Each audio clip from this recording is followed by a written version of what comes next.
आमच्या सर्व ग्राहकांना नूतन वर्षाच्या हार्दिक शुभेच्छा।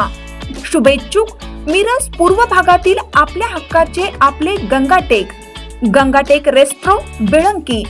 आमचे वैशिष्ट्ये सर्व कार्यक्रमासाठी हॉल, कॅपॅसिटी 250 ते 300 व्यक्तींपर्यंत, 4 व्हीलर 2 व्हीलरसाठी प्रशस्त पार्किंग व्यवस्था, रंगविरहित उत्तम जेवण, ॲडव्हान्स बुकिंग पार्टीवर सवलत, उत्तम शाकाहारी व मांसाहारी जेवण। प्रोपायटर दौलत कोरे 95 29 96 61 61 72 05 29 29 99। तर एक वेळ अवश्य भेट द्या। गंगाटेक रेस्ट्रो बेळंकी। लवकरच दुसरी शाखा आणि लॉजिंग व्यवस्था आपल्या सेवेत। प्रत्येक बातमीतील घटनेच्या वास्तविकतेची तुलना थेट पाहत रहा चांगली अपडेट। जतमध्ये अज्ञाताकडून एकाचा खून, दोघांची नावे निष्पन्न।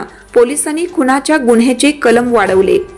जत बस स्थानक परिसरात एका 40 वर्षीय व्यक्तीस अज्ञात कारणावरून मारहाण झाली होती। चंद्रकांत इराप्पा वाघमारे वय वर्ष 40 राहणार उमराणी असं मारहाण झालेल्या व्यक्तीचं नाव आहे। ही घटना शनिवारी रात्री घडली होती। याबाबत गंभीर दुखापत झाल्याची फिर्याद रेणुका इराप्पा वाघमारे यांनी जत पोलिसात दिली होती। दरम्यान जखमी चंद्रकांत वाघमारे मिरज शासकीय रुग्णालयात उपचार घेत असताना सोमवारी सायंकाळी निधन झालं आहे।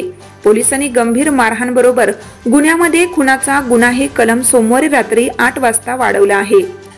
याबाबत अधिक माहिती अशी की शनिवारी रात्री चंद्रकांत वाघमारे हा बस स्थानक परिसरात होता, परंतु त्यास अज्ञात व्यक्तींनी अज्ञात कारणाने मारहाण केली होती।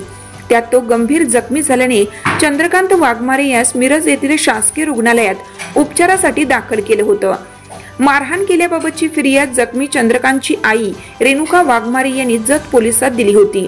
दरम्यान सोमवारी सायंकाळी उपचार घेत असताना चंद्रकांत वाघमारे यांचे निधन झाले आहे। पोलिसांनी सीसीटीव्ही फुटेजच्या आधारे दोघांची नावे निष्पन्न केली आहेत। रात्री उशिरा संबंधितांवर गुन्हा दाखल करण्याचं काम सुरू होतं।